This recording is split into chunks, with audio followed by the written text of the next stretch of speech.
Bismillahirrahmanirrahim. Assalamualaikum warahmatullahi wabarakatuh. Innal hamdalillah nahmaduhu wa nasta'inuhu wa nastaghfiruh wa na'udzu billahi min shururi anfusina wa min sayyiati a'malina. Man yahdihillahu fala mudilla lahu wa may yudlil fala hadiyalah. Asyhadu an la ilaha illallah wahdahu la syarika lah wa asyhadu anna Muhammadan abduhu wa rasuluhu amma ba'd. Alhamdulillah, bersyukur kita selalu kepada Allah atas situasi dan kondisi apapun yang Allah sudah tetapkan kepada kita.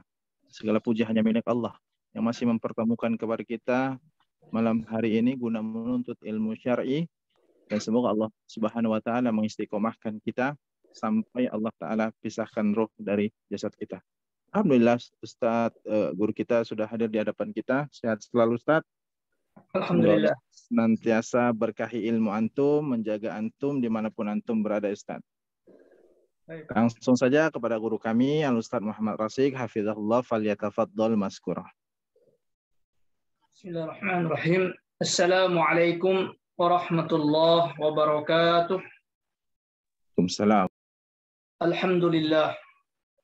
Nahmaduhu wa nasta'inuhu wa nastaghfiruhu wa natubu ilaih. Wa na'udzu billahi min syururi anfusina wa sayyiati a'malina.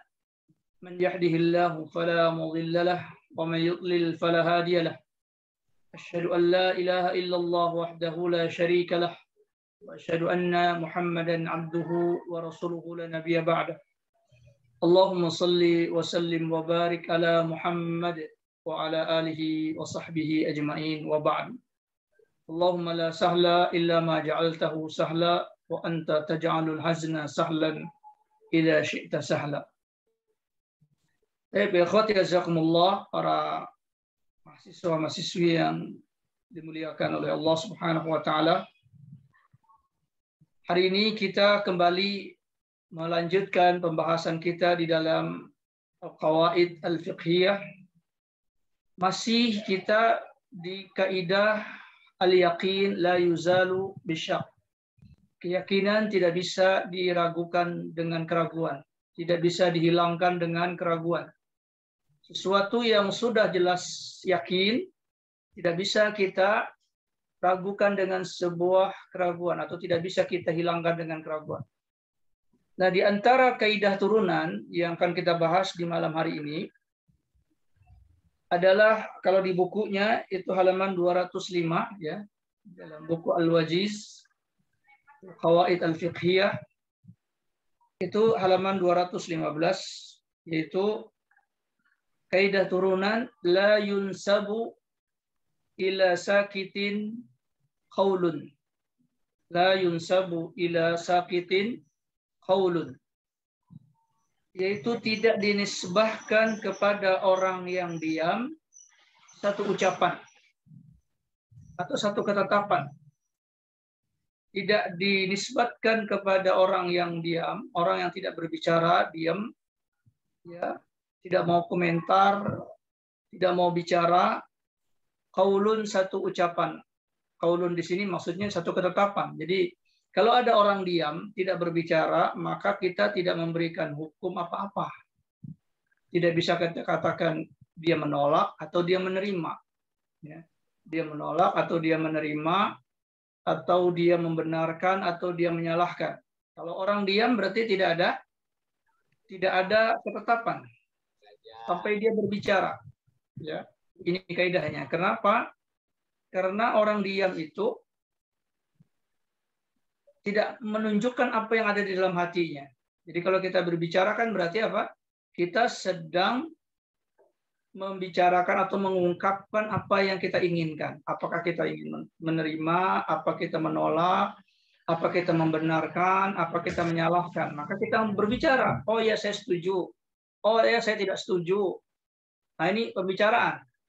Maka pembicaraan itu adalah ungkapan di dalam hati. Nah, ketika orang diam, maka kita tidak mengetahui apa yang sedang disimpan di dalam hatinya. Tidak alama fisudur, mengetahui apa yang ada di balik hati sanubari seseorang. Ya, kita tidak bisa nebak-nebaknya. Maka harus ada ucapan. harus ada ucapan. Jadi sesuatu yang didiamkan itu sesuatu yang ragu, ya, sesuatu yang ragu. Kita ingin mengatakan apakah dia ini setuju atau tidak setuju, maka sesuatu yang ragu, maka sesuatu yang ragu tidak boleh ditetapkan, tidak boleh ditetapkan. Maka harus yakin dulu. Yakin itu dari mana? Dari kita mendengar ucapan dia. Ketika dia tidak berucap berarti tidak bisa ditetapkan sesuatu. Ini kaidah maknanya ya. La yunsabu ila sakitin qaulun. Tidak bisa dinisbatkan kepada orang yang diam itu satu ucapan. Kemudian ada kaidah lawannya. Kaidah lawannya. Walakinis sakitu fi ma'ridil hajah. Fi ma'ridil hajah ilal bayani bayanun. Kata mu'allif, akan tetapi as-sukutu, lakinis sukutu, akan tetapi diam, fi ma'ridil hajah, di sesuatu yang dibutuhkan hajat, ketika seorang ditawarkan hajat, fi ma'ridil hajah, di dalam penawaran atau di dalam dihadapkan kepada sebuah hajat, ilal bayani yang membutuhkan penjelasan, bayanun. Ya.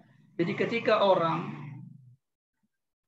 diam pada masalah yang dihadirkan kepada dia, dan itu sangat dibutuhkan penjelasan, maka diamnya dia menjadi apa? Bayanun bayan. Ya, nanti kita akan lebih akan lebih jelas kaidah ini di dalam contoh ya. Kita bahas dahulu dua kaidah ini. Kaidah ini ikhwat yazakumullah menjadi dua bahagian. Bahagian yang pertama, ada kalanya diam itu tidak menghasilkan apa-apa. Ya. Diam tidak bisa ditetapkan apa-apa. Ini kaidah yang pertama tadi, la yunsabu ila sakitin qaulun. Tidak bisa dinisbatkan kepada orang yang diam itu satu ungkapan, satu ketetapan, satu ucapan. Kaidah yang kedua seakan-akan lawan, yaitu diamnya seseorang merupakan penjelasan. Ya, merupakan penjelasan. Jadi ada dua kaidah ini. Ada dua kaidah ini. Seakan-akan kaidah yang kedua ini adalah pengecualian dari kaidah yang pertama. Ya, karena kaidah yang pertama sama sekali kalau ada orang diam, tidak mau berbicara, tidak mau komentar, itu tidak bisa kita ambil kesimpulan dari dia. Kaidah yang pertama. Lalu dikecualikan ada beberapa momen, ada beberapa istilah atau beberapa kejadian, peristiwa di mana orang yang diam justru itu menjadi apa? Menjadi penjelasan terhadap diamnya dia tersebut. Nah, ini dikatakan oleh muallif rahimahullahu taala. Kata beliau, kaidah yang kedua ini yaitu apa? Walakinnas sukutu fi ma'ridil hajah ilal bayani bayanun. Akan tetapi diamnya seseorang itu ketika ditawarkan hajat kepada dia untuk dia menjelaskan, tetapi dia diam, maka diamnya itu menjadi penjelasan. Kata para ulama, kal istisna'i mimma qablaha. Jadi kaidah ini seperti kaidah pengecualian dari kaidah yang pertama. Yaitu kata beliau, wahiyya qaidatun dzakarahal usuliyuna aidan, yaitu ini juga yang disebutkan oleh para ahli ilmu usul fikih, bahwa tidak semua orang yang diam tidak bisa diambil kesimpulan. Ada diam-diam tertentu yang bisa menjadi ketetapan hukum, menjadi ketetapan apa yang akan dia inginkan, ya. Itu haitsu afadat an-sukuta fi hukmin nutqi, ya. Haitsu afadat, di mana kaidah ini memberikan faedah. Jadi kaidah ini memberikan faedah bahwa apa? Bahwa diam itu dijadikan sebagai hukum berbicara. Dia diam, tapi dia dihukum berbicara. Ya. Ini kaidah yang kedua. Kalau yang kaidah pertama, diam sama sekali tidak menghasilkan apa-apa. Kaidah yang kedua, diam ini menduduki posisi berbicara. Nah, ikhwati azakumullah, berarti di sini ada momen-momen tertentu di mana diam memiliki unsur berbicara. Ya. Kata para ulama, wazalika, yang demikian itu, yaitu di mana diam itu dihukumi berbicara, fi kulli mawdi'in tamsil haja fihi ilal bayan, yaitu di tempat-tempat di mana di situ dibutuhkan penjelasan. Ya, tidak boleh tidak, dia harus menjelaskan. Baik, ikhwati jazakumullah. Ini sangat penting sekali di dalam menetapkan, ya, ketika terjadi diam. Ketika terjadi diam seseorang, apakah diamnya seseorang ini bisa dimasukkan ke kaidah yang pertama, yaitu apa? La yunsabu ila sakitin qaulun. Tidak bisa dinisbatkan kepada orang yang diam itu ucapan. Atau dia dinisbatkan kepada kaidah yang kedua, lakinis sukutu fi ma'ridil haja ilal bayani bayanun. Ya. Akan tetapi diam itu di hadapan tawaran hajat untuk dijelaskan, maka diam itu adalah penjelasan. Ya. Kaidah yang kedua ini dinamakan oleh para ahli usul dengan sebutan bayanud darurah. Bayanu darurah. Bayan darurat, ya. Karena bayan asli itu apa? Dengan mulut, dengan omongan orang berbicara, ya atau tidak. Salah atau benar dia omongkan. Tapi di sini darurat, ya, bayanud darurat. Kenapa ada darurat? Karena ada permasalahan yang menghalangi dia untuk berbicara. Ya. Ada halangan dia untuk berbicara, yaitu bisa jadi dia malu, ya, malu yang sangat sehingga tidak bisa berbicara, ya, dan lain-lain. Nanti kita akan lihat di contoh-contoh tertentu. Karenanya ini disebut bayanud darurah.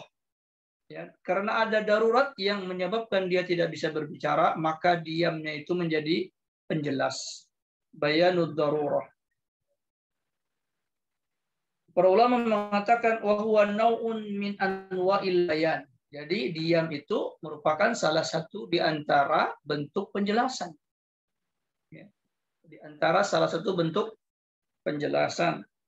Yaqumus sukutu fihi maqamal kalami. Ya.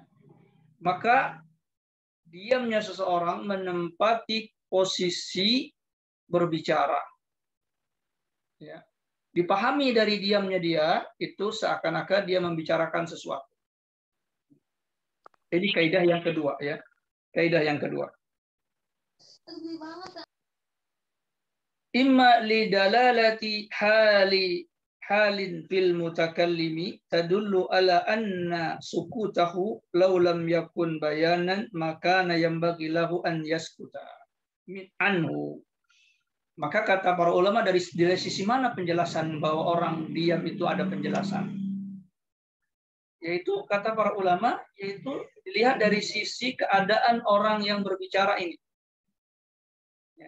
Keadaan orang yang berbicara ini menunjukkan bahwa diamnya itu kalau bukan untuk menjelaskan, maka dia tidak akan diam. Ya. Tidak akan diam dari sesuatu tersebut. Jadi ketika dia diam, berarti diam ini adalah penjelasan. Sebab kalau bukan penjelasan, mesti dia akan berbicara.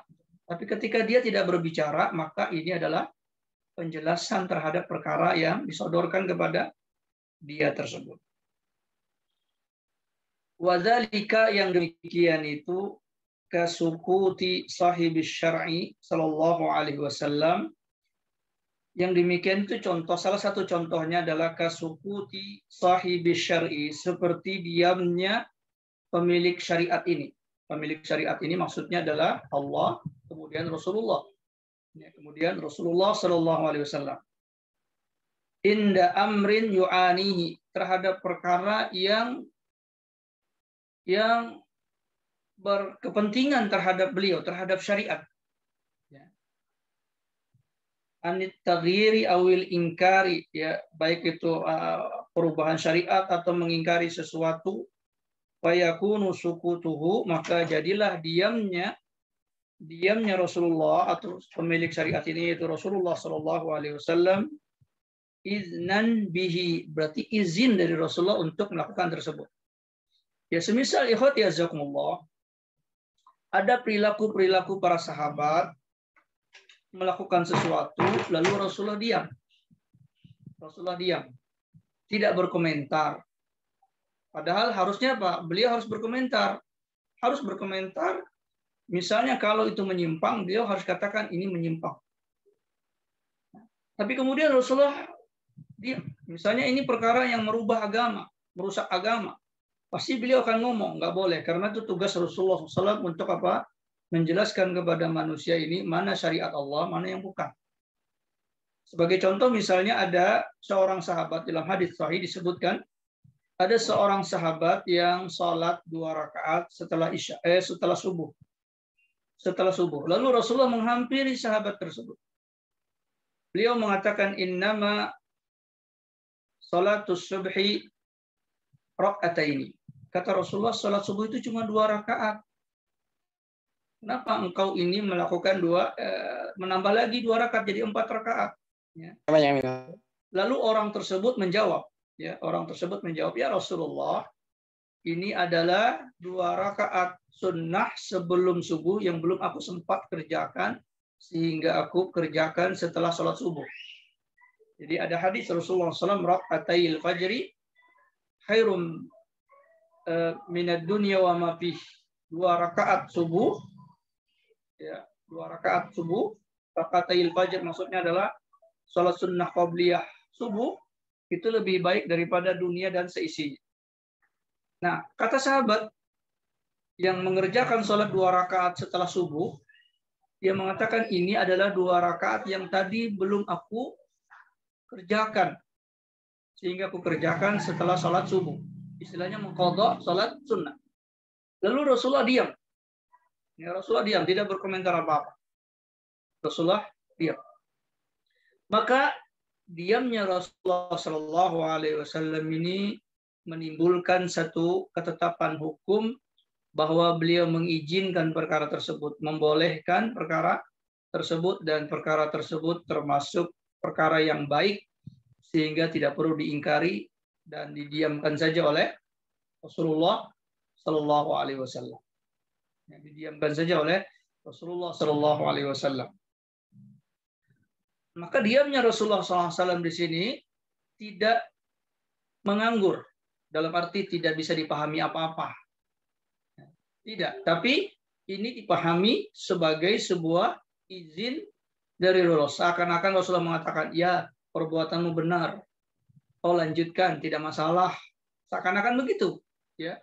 Jadi diamnya Rasulullah itu menempati posisi ucapan, seakan-akan ucapan benar itu. Tidak mengapa, lanjutkan. Itu tidak menyimpang. Itu tidak perbuatan mungkar. Maka diamnya ini menempati ucapan seperti itu. Kenapa? Karena Rasulullah SAW dihadapkan kepada sebuah hajat untuk menjelaskan. Beliau memiliki hajat, diperintahkan oleh Allah Tabaraka wa Ta'ala untuk menjelaskan kepada manusia. Ya, sebagaimana Allah Ta'ala berfirman, litubayyina linnasi ma nuzzila ilaihim. Engkau wahai Muhammad sallallahu alaihi wasallam ditugaskan untuk menjelaskan apa yang diturunkan kepada mereka, manusia. Berarti yang diturunkan apa? Syariat Allah. Sementara sahabat ini melakukan syariat Allah. Nah, berarti Rasulullah berhadapan di sebuah di sebuah keadaan yang harusnya beliau menjelaskan. Tapi kemudian beliau diam, maka ini apa?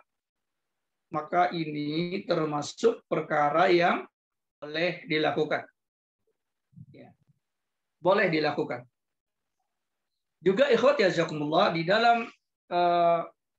dalam hukum-hukum Islam ada perkara-perkara yang didiamkan oleh syariat. Tidak ada penjelasan di dalam Al-Quran, ya, tidak ada penjelasan di dalam hadis, ya. Seperti misalnya hukum azal, ya, hukum azal yaitu mengeluarkan air mani di luar ini bagi suami istri ya yang berhubungan, kemudian suaminya mengeluarkan air mani di luar kemaluan, di luar kemaluan. Maka para sahabat mengatakan kunna na'zilu di ahdi Rasulullah sallallahu alaihi wasallam. Walam yunzil alaina al-wahyu. Ya. Dahulu kami biasa melakukan azal, sementara Al-Quran turun. Ya, wahyu turun, baik wahyu Al-Quran maupun wahyu dari sabda Rasulullah sallallahu alaihi wasallam. Itu pada masanya turun.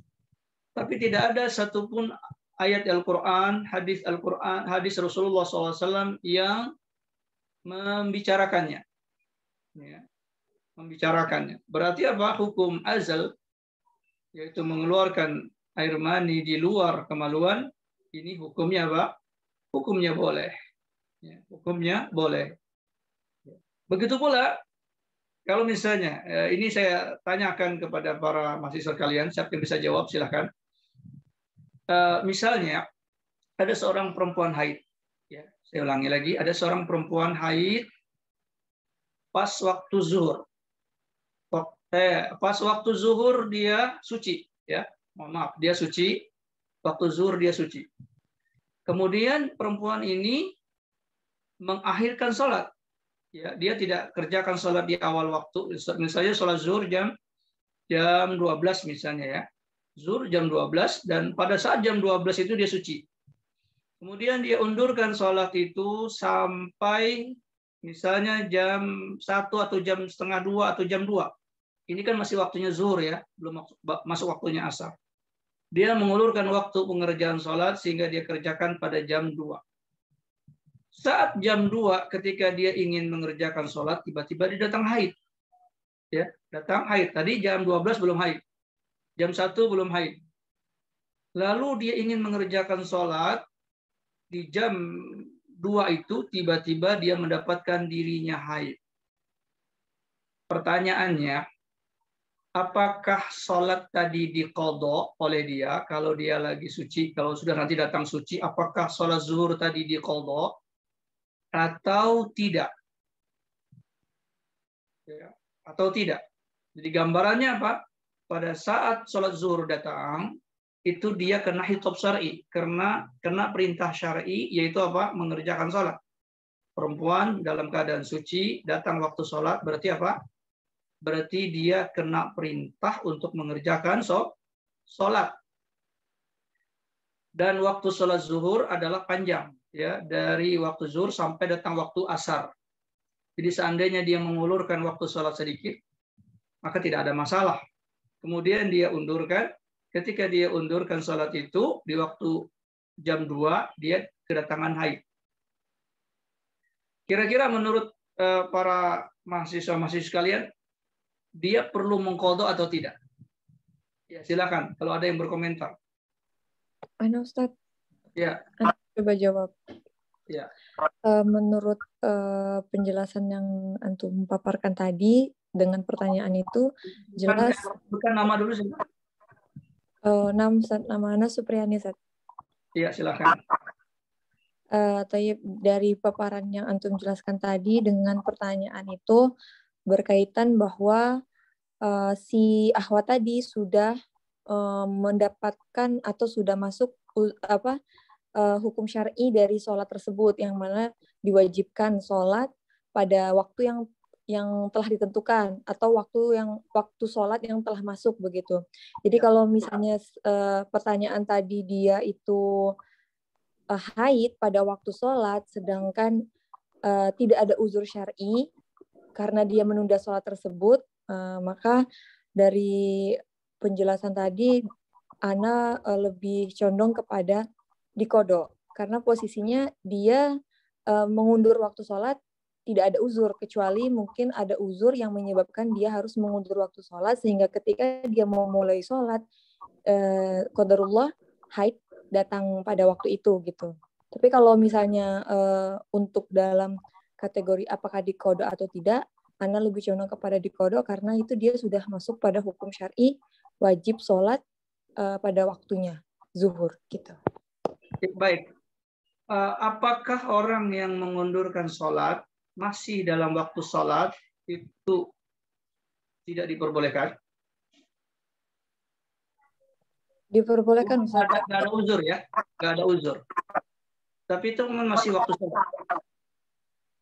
Kalau ditanya diperbolehkan atau tidak ada uzur, misalnya ada orang sholat, datang waktu sholat, ya, kemudian dia mengerjakannya tidak di awal waktu sholat, mungkin di sepertiganya atau di seperempatnya, itu boleh atau tidak?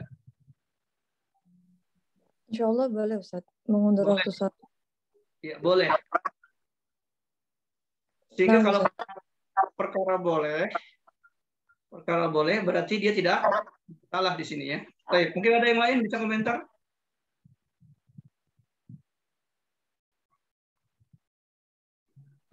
Ya, silakan Muhammad Fadli ya. Ya, bismillah. Berkaitan dengan qada shalah, mungkin saya berpendapat ya di suatu hadis ketika Aisyah ditanya oleh seorang perempuan ya yang luka haruri, apakah sholat itu harus diqada? Maka jawabannya tidak diqada. Maka saya lebih condong bahwasanya sholat suatu perempuan itu tidak harus diqada ketika haidnya. Begitu, Ustaz. Wallahu a'lam. Ya, barakallahu fiik. Barakallahu fiik. Jadi ini masalah bukan masalah qada salat atau ada qada atau tidak ada qada ya. Ada qada atau tidak ada qada salat, maka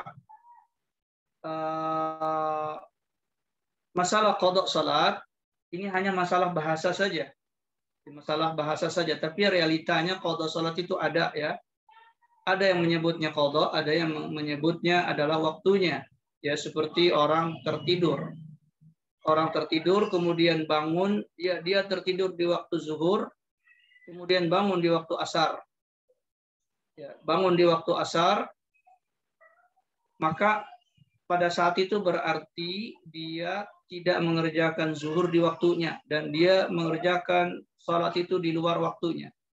Dan mengerjakan salat di luar waktu itu menurut istilah sebahagian para ulama itu adalah qada. Itu adalah qada ya. Di sebahagian lagi mengatakan itu adalah waktunya dia karena waktu tidur. Waktu orang tidur berbeda dengan waktu orang yang terjaga. Ya. Namun ini tidak berkaitan dengan masalah tersebut. Ya, silakan Agustina. Kalau saya sependapat sama saudari Supriyani, Ustadz. Karena kan udah masuk waktu sholat. Kan kita kalau meninggalkan sholat, itu catatannya seperti hutang, Ustadz. Dan biasanya kalau perempuan mau haid itu, biasanya kan sebelumnya ada tanda-tandanya, Ustadz. Kayak mules atau nyeri haid gitu, Ustadz. Ada nggak yang nggak ada tandanya tiba-tiba haid datang mendadak? Bisa masing-masing sih Ustadz, tergantung kondisi perempuannya. Soalnya tapi kayaknya hampir ada tanda maksudnya pasti ada tanda-tanda menjelang kedatangan tamu bulanan itu, Ustadz. Tapi kalau saya tanya, peristiwa tadi mungkin nggak terjadi? Mungkin Pak Ustadz, soalnya saya pernah ngerasain sendiri Pak Ustadz. Ya. Berarti mungkin terjadi ya. Waqi'un, artinya ini realita yang terjadi. Baik, ada yang lain? Baik, kita kembalikan kepada kaidah tadi. Kaidah kita, ya, lakinis sukut fi ma'ridil haja ilal bayanun. Diamnya sesuatu di hadapan penjelasan yang harus dijelaskan, maka itu adalah penjelasan. Nah, tadi saya sempat tanyakan, peristiwa ini realita nggak, terjadi nggak di zaman kita? Jawabnya iya tadi kan ya. Ini kepada, ya kebetulan yang jawab wanita. Dan ini memang realita wanita. Nah, kalau itu terjadi di zaman kita, mungkin nggak terjadi di zaman Nabi? Mungkin nggak terjadi di zaman Nabi? Mungkin Ustadz. Sangat mungkin, Ustaz. Mungkin. Karena apa? Karena tabiat perempuan sama. Di zaman Nabi mereka haid, di zaman sekarang juga haid. Ya. Kemungkinan itu terjadi. Jadi ketika itu terjadi di zaman kita sekarang ini dan berkaitan dengan tabiat manusia, maka di zaman Nabi juga terjadi. Mesti ada terjadi di zaman Nabi, ada seorang wanita atau seorang sahabiah yang mengulurkan waktu sholat dia, dan ketika dia mau sholat tiba-tiba haid. Nah, di sini tidak ada satu riwayat pun yang kita dapatkan di dalam kaul para ulama atau di dalam syariat ya, baik hadis maupun Al-Qur'an yang menjelaskan itu. Ya, yang menjelaskan hal tersebut ya, harus diqadha atau tidak diqadha. Tidak ada penjelasan syariat tentang hal tersebut. Padahal itu realita yang mungkin terjadi, ya, realita yang mungkin terjadi, sehingga dikembalikan ini dengan kaidah bahwa harusnya syariat menjelaskan, ya, menjelaskan bahwa ini harus diqadha, harus tidak diqadha. Nah, maka ketika diamnya syariat ini menunjukkan kembali kepada hukum asal. Hukum asal apa? Hukum asal seseorang tidak mengqadha salat. Tidak mengqadha salat ketika dia datang haid. Ya, dia datang haid. Walaupun jam-jam sebelumnya dia sudah dapat khitab syar'i. Tapi khitab syar'i ini memungkinkan untuk ditunda. Kecuali kalau khitab syar'i ini tidak boleh ditunda, harus jam sekian misalnya.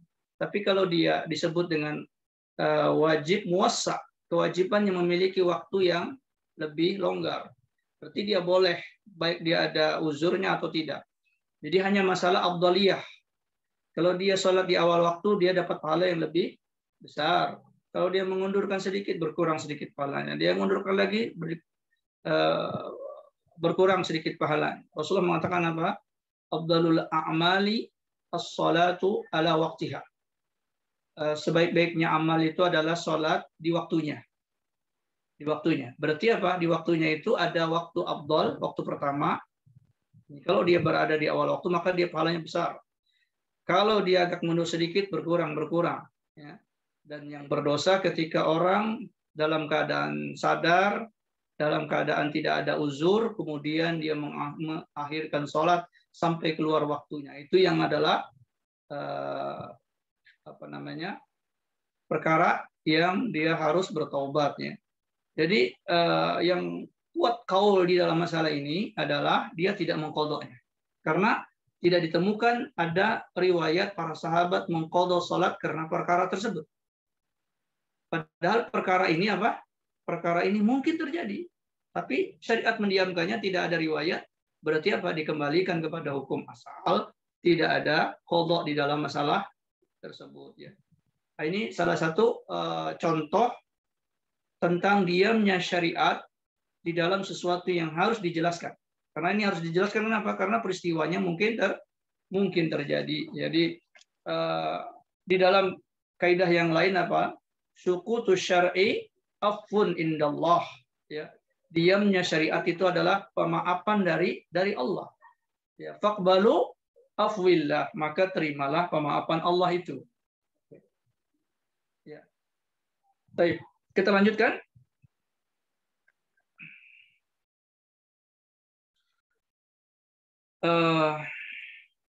Kemudian kata mu'allif, wa imma li ajli halin syakhsi utubira sukutuhu kalaman li ajli halihi. Atau bisa jadi karena keadaan orang yang berbicara tersebut di mana diamnya ini dianggap berbicara dalam kondisi dia itu. Kalau yang pertama tadi kan adalah imma lidalalati halin fil mutakallim tadulu ala sukutihi law lam yakun bayan. Jadi dia harus berbicara. Kalau dia tidak berbicara maka itu adalah bayan, ya. Jadi bukan karena keadaan dia, memang dia harus diam.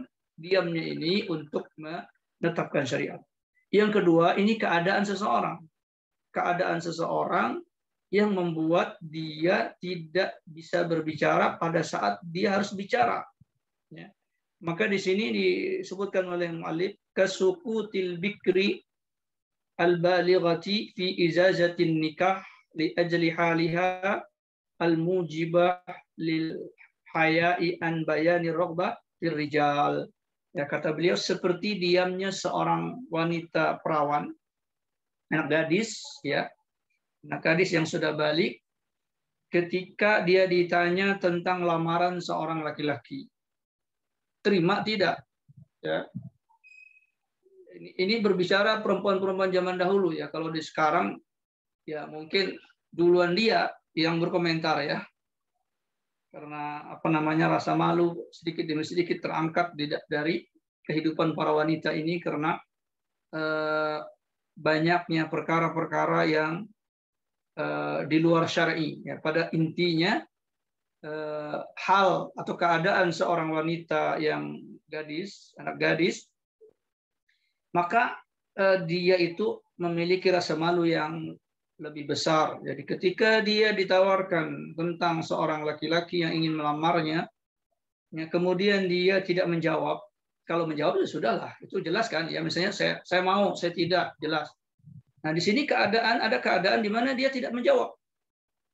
Tidak menjawab, maka diamnya ini diberikan atau ditempatkan kepada posisi dia berbicara, iya saya terima. Maka diamnya dia menunjukkan bahwa dia ridho dengan lamaran tersebut, berarti dia mau, ya. Dia mau.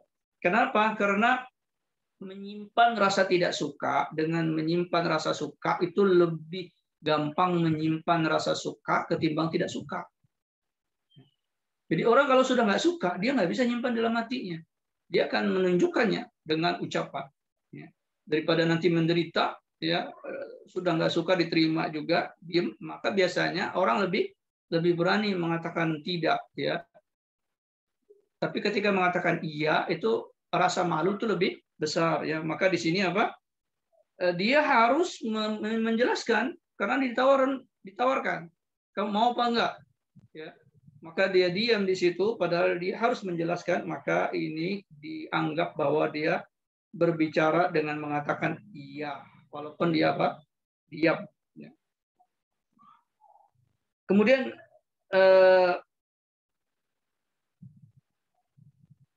contoh lain adalah kasukutin nakili anil yamin, ya, seperti diamnya seseorang yang tertuduh, ya, orang yang melakukan perbuatan dituduhkan kepada dia, kemudian dibawakan bukti-bukti, kemudian dia disuruh bersumpah. Dia disuruh bersumpah, tapi dia diam. Nggak mau berdiam, maka ini dijelaskan oleh para ulama, bayanan li thubutil haq alaihi, maka ini menjadi menjadi keterangan bahwa dia benar-benar melakukan perbuatan tersebut. Ya, nggak mungkin orang dalam kondisi terdakwa kemudian tidak mau bersumpah, diam, tidak mau bersumpah, maka berarti dia dia benar-benar melakukan itu karena ketika dia bersumpah dia takut kepada Allah, ya, takut risikonya, ya, masih ada iman, maka dia diam, berarti itu menunjukkan bahwa dia benar di atas tuduhan tersebutnya.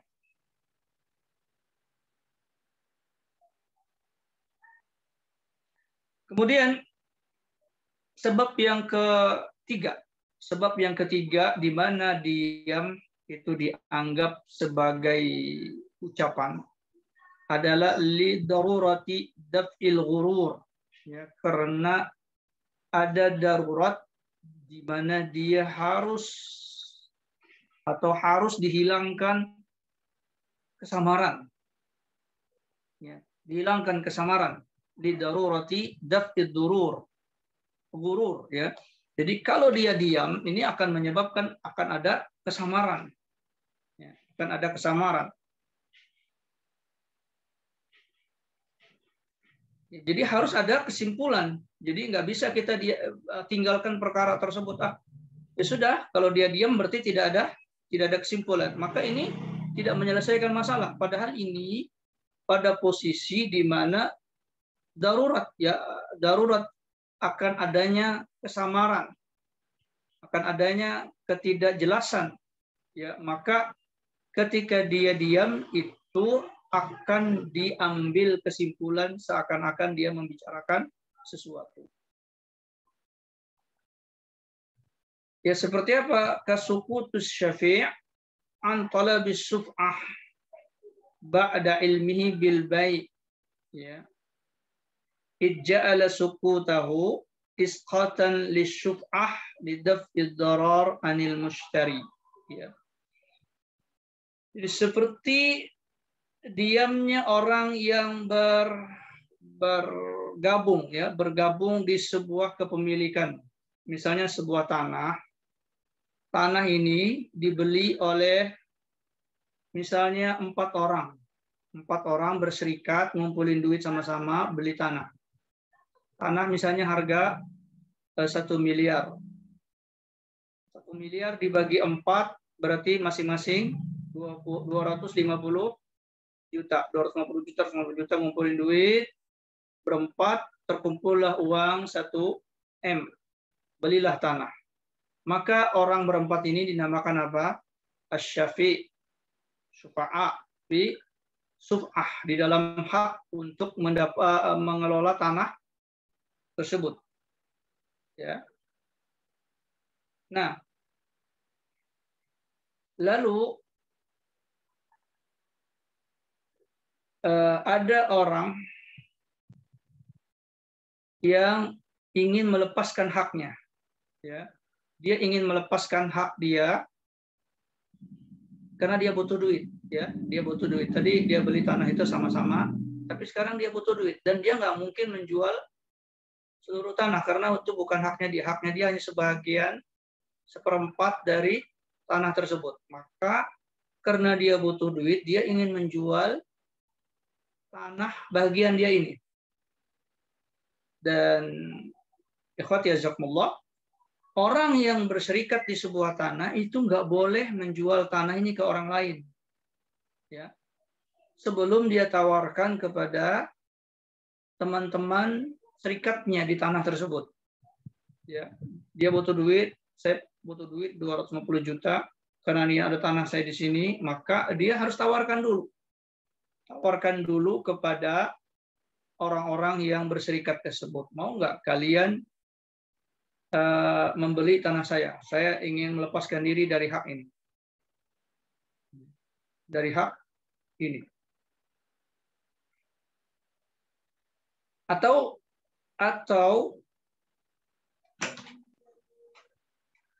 dia menjual bahagiannya tersebut, ya, menjual bahagiannya tersebut dan diketahui oleh para teman-temannya yang berserikat ini. Jadi ini tanah saya jual kepada si fulan. Orang lain, ya, di luar kelompok tadi. Saya jual kepada si fulan. Kemudian ikhwati jazakumullah, orang-orang yang berserikat ini diam. Ya, diam, tidak mengatakan jangan dijual atau ya silahkan dijual. Diam saja. Diam. Maka kata para ulama, ij'ala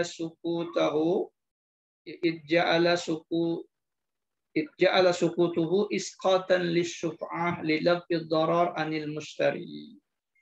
Maka diamnya para orang-orang yang berserikat tadi itu berarti menunjukkan bolehnya tanah itu dijual, ya, sehingga ini tidak memudaratkan orang yang membeli nanti. Jadi kalau orang yang membeli ini sudah membeli, ya, ternyata orang yang berserikat ini tidak suka, ini nanti akan ada doror kepada orang yang membeli ini. Tapi ketika dia diem, mereka diem, berarti apa? Berarti ridho, ini dibeli oleh orang lain. Ya. Baik, itu tadi apa? Kaidah yang kedua, ya. Jadi yang dibahas di sini kaidah yang kedua. Sekarang kita lihat al-faqra al-ula, jadi kaidah yang pertama tadi. Maka kaidah yang pertama ini, kata para ulama, adalah minal qaidah hiyal aslu. Lianna al-muamalat marbutatun bil uqud wal alfadus sarihah wa laysa li juz'iyatiha adadun mahsurun. Kata para ulama, sementara kaidah yang la yunsabu ila sakitin qaulun, la yunsabu ila sakitin qaulun, tidak bisa dinisbatkan kepada orang yang diam sebuah ketetapan, sebuah ucapan. Itu tidak mewakili omongan. Diam itu tidak mewakili omongan. Maka kata para ulama, kaidah ini lebih banyak terjadi di dalam muamalat, ya, di dalam muamalah, di dalam pergaulan, ya, kerjasama antara manusia dengan manusia yang lain. Ya, marbutatun bil uqud, karena li'annal muamalati, ya, li'annal muamalati marbutatun bil uqudi, karena sesungguhnya muamalat itu selalu diikat dengan akad, ya. Wal alfadus sarihatu, dan lafal yang harus sarih, jelas, ya. Ketika orang berdagang, saya jual, saya beli, ya, ini adalah penjualan, ini adalah sewa, ini adalah pemberian, hadiah, dan lain-lain sebagainya. Maka dia harus ada lafal-lafal yang jelas. Ya, walaysa li juz'iyatiha adadun mahsurun, maka tidak ada di dalam bahagian-bahagian dari muamalah itu hitungan-hitungan tertentu, ya, tidak ada. Jadi harus jelas, ya, harus jelas. Sementara yang tadi itu hanya pada tadi kita sebutkan ada 3 keadaan saja, ya, 3 keadaan saja di mana diamnya seseorang dianggap sebagai ucapan, dianggap sebagai ucapan. Ini tadi pertama adalah diamnya syariat di saat harus menjelaskan, maka ini adalah izin. Diamnya seorang karena keadaan, dia tidak bisa berbicara karena misalnya malu, ya, atau karena darurati daf'id darar.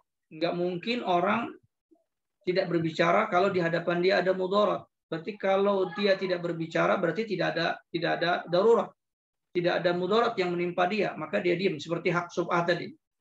Ya, karena itu kan kalau ada orang lain masuk itu bisa jadi berbahaya atau menimbulkan bahaya bagi kelompok ini. Bisa jadi orang ini nggak suka dia, ya, sehingga nanti percekcokan. Tapi kalau dia diam berarti apa? Tidak ada mudarat. Nah, sementara untuk kaidah yang pertama tadi, bahwa tidak dinisbatkan kepada orang yang diam ucapan, maka ini banyak sekali kasus-kasus yang terjadi di mana diam tidak dianggap ketetapan. Ya. Di antara contohnya apa? Contohnya, idza sakatatis sayyibu indal isti'dzan bin nikah lam yakun sukutuha maqamul idzin qat'an. Ya. Jadi di sini mu'allif mengatakan contohnya adalah apabila seorang perempuan yang sudah menjanda, dia sudah menjanda, kemudian dia ditawarkan, ada laki-laki yang melamar, ada yang laki-laki melamar, kemudian dia diam, tidak menjawab menerimakah, menolakkah, diam. Maka di dalam perkara ini tidak ada yang ditetapkan. Ya. Tidak, dia menerima, dia juga tidak menolak. Intinya apa? Ya tidak ada ketetapan. Ya, jadi tidak ada hukum di situ menerima dan menolak. Walaupun lebih condong kepada apa? Menolak. Ya, lebih condong kepada menolak. Artinya tidak terjadi pernikahan atau tidak terjadi lamaran itu diterima. Ya. Kenapa demikian? Ya karena sayyid, janda lebih mudah untuk menolak atau menerima karena dia sudah punya pengalaman, ya, pengalaman kehidupan, ya, sehingga dia harus ngomong, ya, harus ngomong di dalam perkara tersebut. Kalau dia tidak ngomong, maka tidak ada ketetapan. Berarti kalau tidak ada ketetapan, ini justru terjadi apa? Tidak terjadi lamaran tersebut atau tidak diterima lamaran tersebut. Contoh lain, di sini mu'allif mengatakan, "Lau ba'a ajnabiyyun mala ahadin udulan wa sallamahu lil mushtari." Ya, ketika ada orang asing, ya, orang asing menjual barang, ya, barang seseorang, ya, barang seseorang dia jual, dan ketika dia membalikkan harga kepada mushtari, ada kembalian yang berlebih. Ada kembalian yang berlebih yang dia berikan kepada mushtari, orang yang membeli. Misalnya ada orang asing, ya, menjualkan tanah kita atau menjualkan barang kita lah, misalnya tas lah. Dia jualkan tas tersebut, dia jual dengan harga misalnya 200.000. Lalu pembeli memberi uang misalnya 300.000. Ya, misalnya 250, ya, 250.000. Lalu pembeli membeli menyerahkan uang 300. Berarti dia harus kembalikan 50.000. Tapi orang ajnabi ini, orang asing ini mengembalikan dengan 70. Berarti ada kelebihan.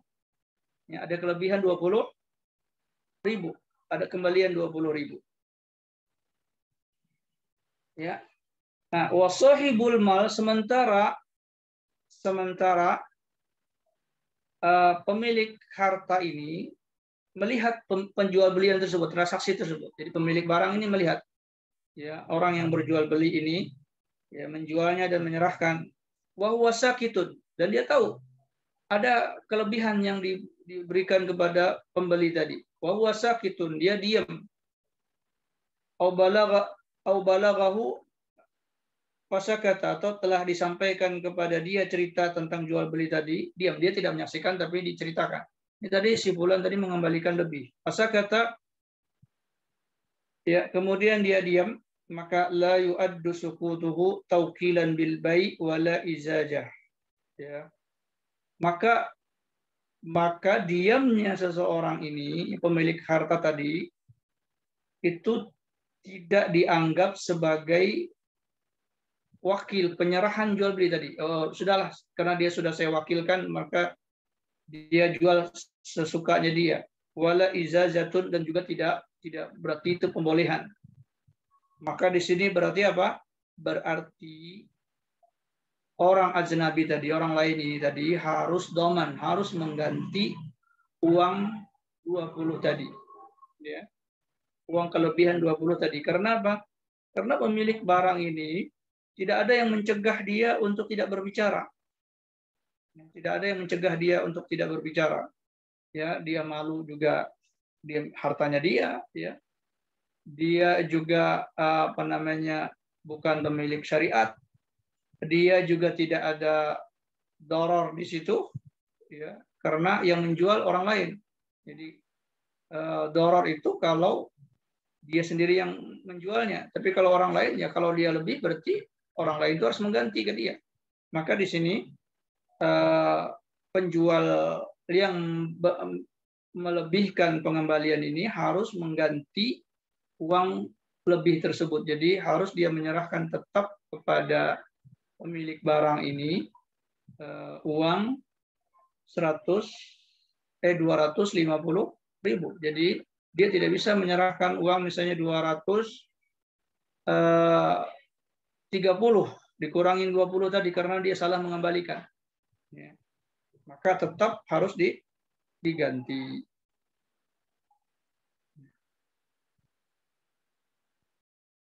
Kemudian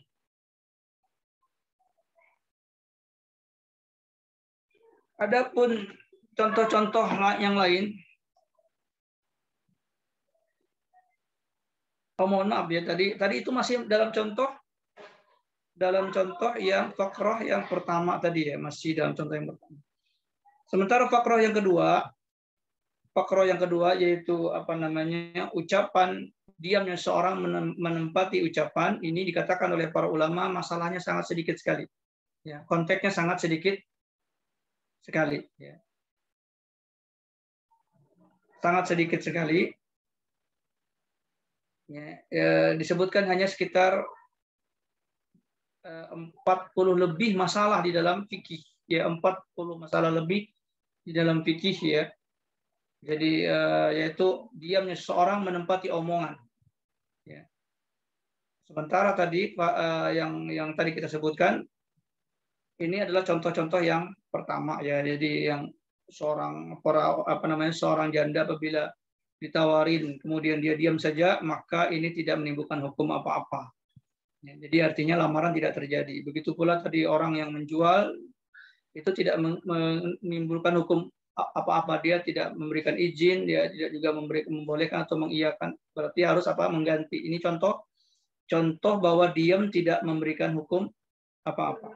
Nah, sementara contoh yang kedua ini dikatakan oleh para ulama adalah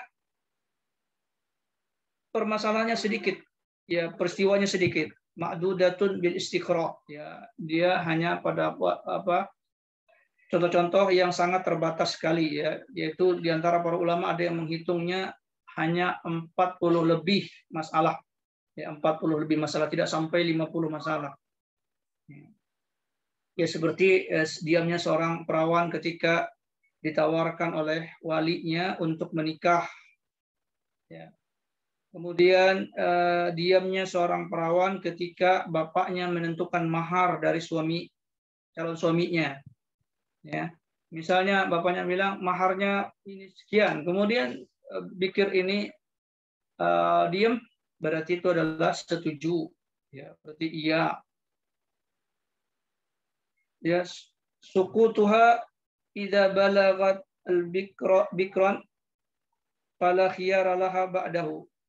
Ya, maka apabila dia sudah diam maka tidak ada pilihan lagi setelah itu. Ya. Juga contoh lain ada dikatakan lau halafat alla tatazawwad, jika seseorang perempuan bersumpah bahwa dia tidak mau menikah. Ya, dia bersumpah, demi Allah saya tidak mau menikah. Kemudian fazawwajaha abuha, kemudian bapaknya menikahkan dia. Fasakatat, maka kemudian dia diam, dia tidak menolak, padahal dia tadi sudah bersumpah bahwa dia tidak mau menikah. Lalu kemudian bapaknya menikahkannya dia. Kemudian dia diam, dia tidak menolak. Maka dia dianggap telah membatalkan sumpahnya. Berarti dia harus bayar kafarat.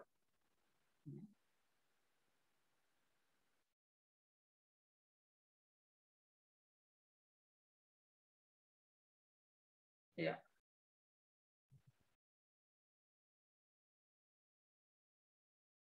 Ini beberapa perkara-perkara yang disebutkan. Ya, ada satu contoh yang cukup kuat di dalam contoh ini adalah al-qira'atu ala syekh.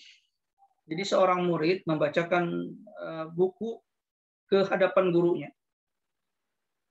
Kemudian guru tersebut sakitun, diam. Ya, ketika dibacakan dia diam. Berarti apa? Berarti bacaan murid ini benar. Ya, bacaan murid ini benar. Ya, karena nggak mungkin seorang guru diam terhadap bacaannya salah, kecuali kalau gurunya tertidur. Ya, muridnya baca, gurunya tertidur. Nah, itu beda lagi. Di sini dia menyaksikan, ya dia mendengar, kemudian dia diam atas bacaan tersebut. Berarti bacaan itu adalah benar.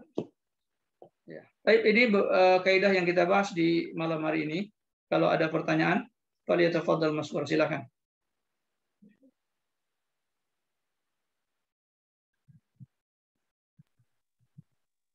Ya, silakan teman-teman sekalian. Jika ada hal yang ingin ditanyakan, boleh langsung buka mikrofonnya atau via chat jika tidak ingin dibuka. Silakan Muhammad Fadli. Ya Ustaz, izin bertanya, tapi pertanyaannya di luar materi tidak apa Ustaz? Iya, silakan. Ya, berkaitan dengan warisan Ustaz. Misalkan ada orang tua yang memberi pesan kepada anaknya. Anaknya ada 4, misalkan tanah ini buat sebulan, tanah ini buat sebulan, dan tanah ini buat sebulan. Ada 4, dibagi 4. Ustaz. Nah, ketika meninggal, apakah ini sudah menjadi hak tanah si anak tersebut atau dibagi lagi untuk warisan Ustaz? Ini pertanyaan pertama. Kemudian yang kedua, berkaitan dengan hutang Ustaz. Misalkan seseorang punya hutang 15 juta. Nah, sudah dicicil, sekarang menjadi 7,5 juta. Namun ketika sisanya. Dan sisanya ini 7,5 ini yang menghutangkan meminta untuk dibelikan sapi, Ustaz. Jadi nggak bisa dicicil. Dan ini apakah boleh akad seperti ini dengan tujuan ada hak-hak yang terzalim antara peminjam itu, Ustaz. Ya, barakallahu. Yang kedua masih kurang jelas, tapi saya jawab dulu yang pertama ya. Nanti yang kedua saya rinci lagi. Yang pertama, ketika seorang ayah mengatakan kepada anak-anaknya berkenaan dengan harta dan dia sudah bagi ketika dia hidup, ini untuk si fulan sekian, untuk si fulan sekian, si fulan sekian, maka ketika meninggal, maka sang ayah ini dianggap tidak memiliki harta, sehingga tidak ada yang diwaris lagi. Berarti itu adalah hibah, ya. Sudah dihibahkan semuanya, dan masalah hibah terserah kepada yang menghibahkan. Ya. Sekian-sekian, walaupun tetap disyaratkan tentang adanya sifat keadilan. Pernah ada seseorang tua meminta kepada Rasulullah menjadi saksi bahwa dia telah menghibahkan hartanya kepada salah satu anaknya. Lalu Rasulullah bertanya kepada orang tua tersebut, apakah engkau juga memberikan ini kepada anak-anakmu yang lain? Maka orang tua itu mengatakan, tidak ya Rasul, hanya anakku ini saja. Lalu Rasulullah mengatakan, aku tidak mau bersaksi atas perkara yang tidak ada keadilan di situ. Nah, hadis ini menunjukkan bolehnya seorang ayah membagikan harta dia kepada anak-anaknya saat dia hidup dalam kondisi dia sehat. Dalam kondisi dia sehat, dia bisa bertasyarruf, bisa menggunakan harta tersebut dia dalam keadaan sehat. Dan dia masih memiliki gairah, masih memiliki keinginan terhadap harta, lalu dia bagikan harta tersebut kepada anaknya, maka ini namanya hibah. Nah, ketika dia sudah meninggal, berarti harta tadi sudah diberikan, berarti dia dianggap tidak memiliki harta. Dan itu sudah menjadi hak anak-anak yang sudah dibagi tersebut. Ya. Dengan syarat itu dipersaksikan dan ditulis dengan jelas, bukan hanya klaim dari pihak-pihak mereka. Ini namanya hibah. Tetapi kalau ada omongan, ini harta ini saya bagi-bagikan kepada kalian, nanti setelah saya meninggal. Setelah saya meninggal, harta ini untuk sebulan, maka ini namanya wasiat. Ya, kalau ada perkataan setelah aku meninggal, maka ini wasiat, maka ini tidak boleh diterapkan. Karena Rasulullah SAW mengatakan, la wasiyata liwarisin. Tidak ada wasiat untuk ahli waris. Ya, harus dibagi dengan hukum Allah. Yusikumullah.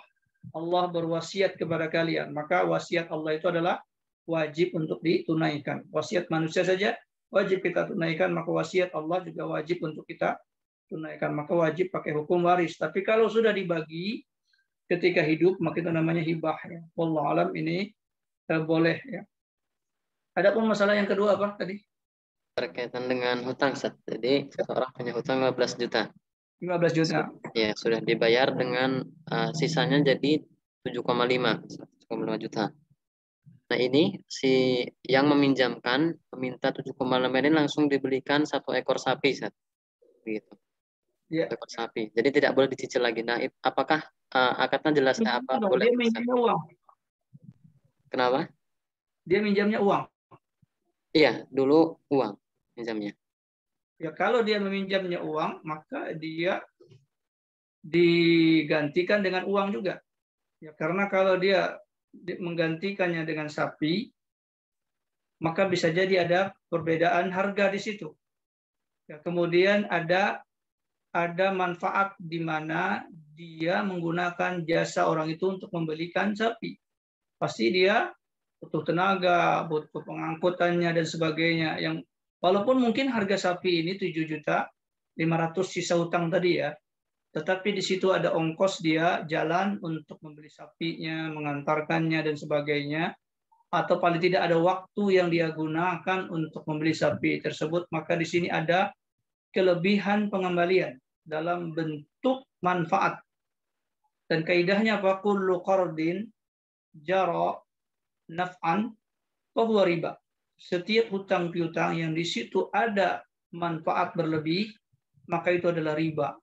Maka tidak boleh dia mengembalikannya dalam bentuk sapi walaupun sapi itu harganya 7.500.000. Apalagi kalau lebih. Kalau kurang pun tetap di situ ada penambahan dari sisi manfaat ya, di mana sang penghutang dia tidak kerepotan untuk membeli sapi karena telah dibelikan oleh orang yang berhutang. Berarti dia meminta jasa penghutang tersebut, dan itu berarti ada tambahan dari pembayaran hutangnya ya. Wallahu a'lam. Jadi tidak boleh. Ya, barakallahu fiik, Ustaz. Kalau Ya. misalkan sapinya diambil dulu, Ustaz, kemudian dijual gitu, itu sama aja ya, meminjamnya uang kan, Ustaz, bukan sapinya kan yang dipinjamnya. Sapinya dipinjamin gimana maksudnya? Maksudnya ya duitnya itu dipinjam dari hasil jualan sapi gitu, Ustaz, maksudnya. Jadi yang meminjam ini meminjam uang ke si peminjam, nah peminjam ini menjual sapinya untuk meminjamkan, tapi akadnya sama aja kan ya dengan uang gitu ya. Oh, itu beda lagi. Jadi ada orang berhutang pada dia misal 10 juta dan dia tidak memiliki uang kecuali dia harus jual sapinya untuk membantu sahabatnya. Jadi dia juallah sapinya itu dan laku 10 juta. Laku 10 juta. Kemudian sang penghutang ini ternyata tidak bisa bayar hutang itu sampai hitungan misalnya hitunglah 5 tahun misalnya ya, 5 tahun. Ternyata ketika uang itu dibayarkan ke 5 tahun, tidak lagi bisa membeli sapi 1 ekor. Ya, tadinya cuma 10 juta sapi, pada 5 tahun kemudian sapi itu naik harganya menjadi dengan ukuran yang sama, berat yang sama, itu menjadi misalnya 15 juta ya, atau 20 juta. 20 juta. Nah, berarti ini terjadi kezaliman terhadap orang yang berhutang. Ya, karena waktu yang panjang sehingga terjadi adalah fluktuatif harga. Fluktuatif harga. Maka di sini ikhwati jazakumullah, dan ini pun juga tidak menjadi salahnya penghutang. Ya, tidak bisa jadi salahnya penghutang. Karena apa? Karena masalah harga sapi itu bukan penghutang yang mengatur harganya, tapi pasar. Ya. Jadi di sini ada dua kerugian. Ya, orang menghutang 10 juta, dia menjual sapinya 10 juta, tapi di esokan harinya harga sapi tidak lagi bisa dibeli dengan harga 10 juta, tapi 15 juta atau 10 juta. Maka di sini para ulama mengatakan maka kelipatan atau tambahan harga sapi tadi itu dibagi 2. Ya, misalnya tadi tambahannya 5 juta. 5 juta. Maka 2,5 jutanya ditanggung oleh pemilik hutang atau si piutang. 2.500.000-nya lagi ditanggung oleh penghutang. Jadi dia mengembalikan berapa? Dia mengembalikan 12.500.000. 12.500.000. Demikian ya, wallahu a'lam. Syukron, Ustaz, jazakumullah khairan atas jawabannya. Ya. Ya. Begitu pula para ulama mengatakan dalam masalah uang. Masalah uang juga begitu. Jadi ketika orang meminjam 10 juta di masa lalu, ya dikembalikan di zaman sekarang. Misalnya uang 10 juta itu tidak lagi nilainya seperti 10 juta di masa lalu, terjadi fluktuatif. Maka kalau peningkatan harga ini melebihi angka 20%, maka itu harus dijamin oleh mereka berdua, dibagi berdua. Tapi kalau peningkatan itu tidak lebih dari 10%, maka ini tetap dikembalikan dengan normalnya. Karena di situ kembali kepada pahala di sisi Allah. Jadi berhutang itu adalah ta'awun ya. Jadi kalau ada kerugian-kerugian, maka disitulah pahalanya. Maka orang berhutang itu semuanya rugi. Ya, orang yang menghutangi orang itu semuanya rugi dari sisi duniawi. Pertama, uangnya dipegang orang, dia juga tidak dapat pengembalian lebih. Ya, dipegang dalam beberapa waktu dan dia tidak bisa menggunakan uang tersebut. Ini kerugian. Dari sisi apa? Dari sisi duniawi. Tapi dari sisi Allah, dia dapat pahala. Dia seakan-akan dia bersedekah setiap hari. Sehingga kalau kelebihan nilai tadi hanya sekian persen, maka itulah pahala yang dia dapatkan. Adapun kelebihannya inflasinya itu lebih berat lagi, maka di sini ada keadilan di dalam menyikapi hutang tersebutnya. Wallahu a'lam.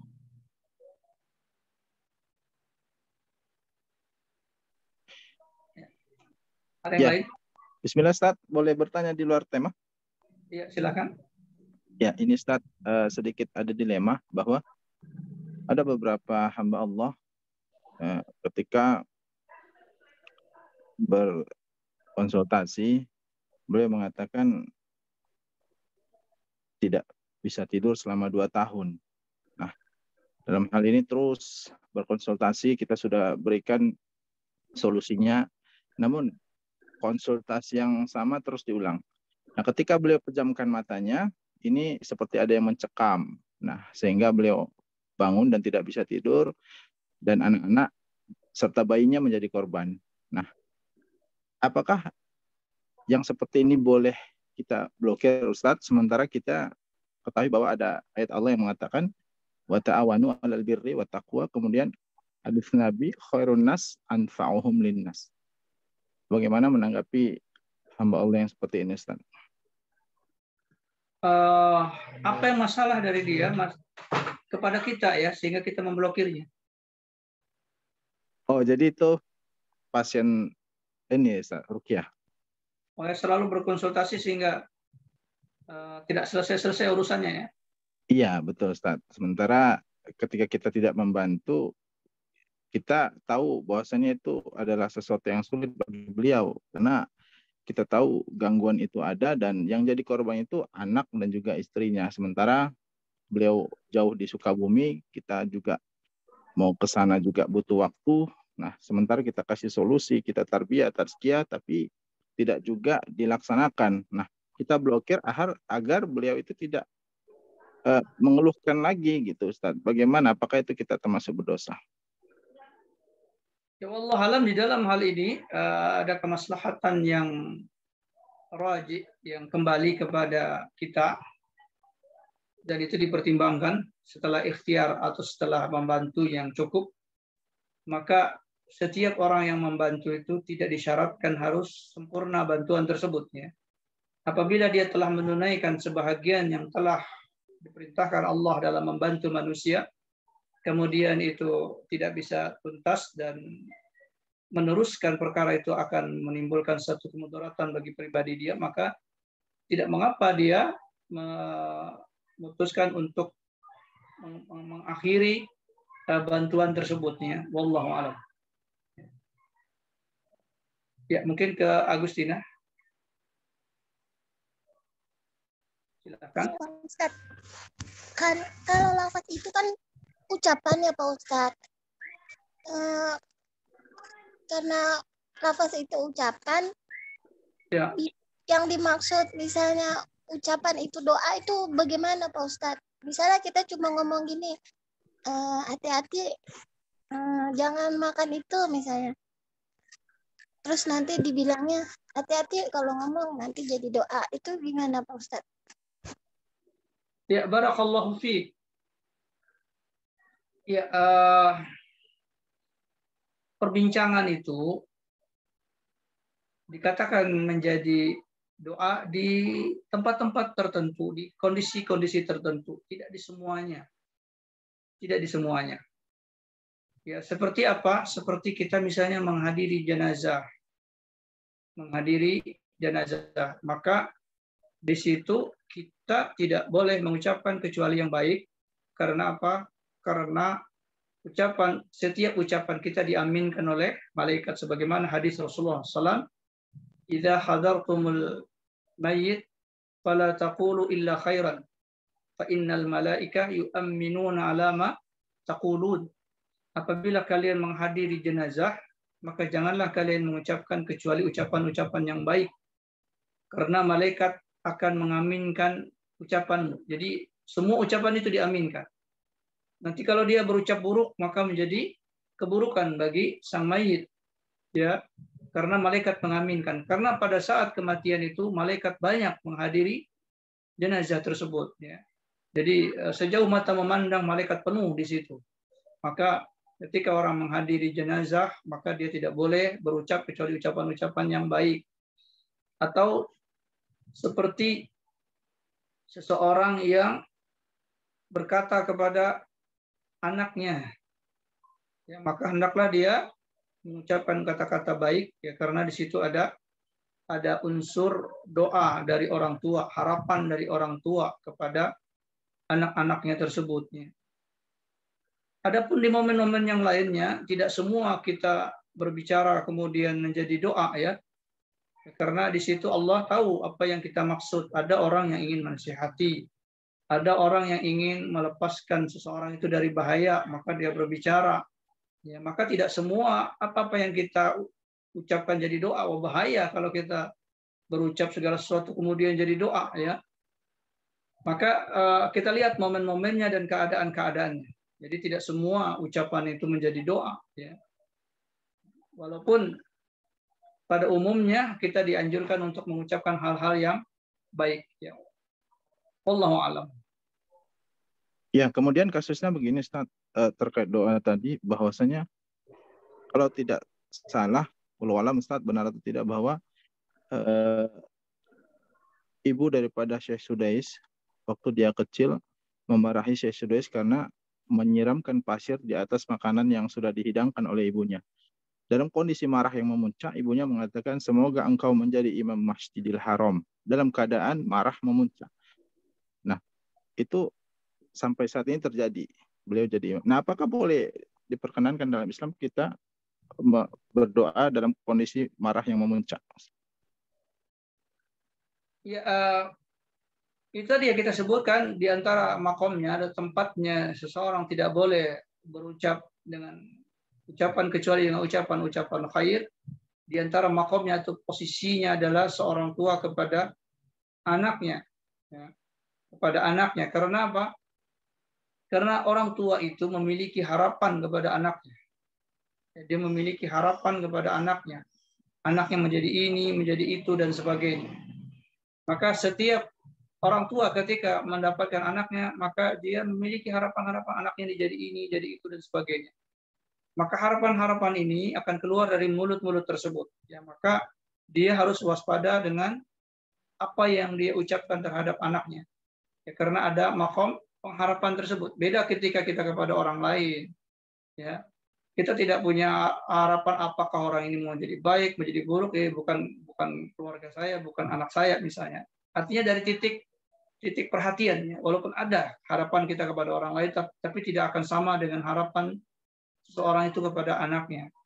Ya, maka dalam kondisi ini dia harus betul-betul menjaga ucapan dia terhadap anaknya tersebut. Ya. Apa yang dicontohkan tadi banyak terjadi, ya, bukan hanya cerita tentang Imam Sudais tersebut.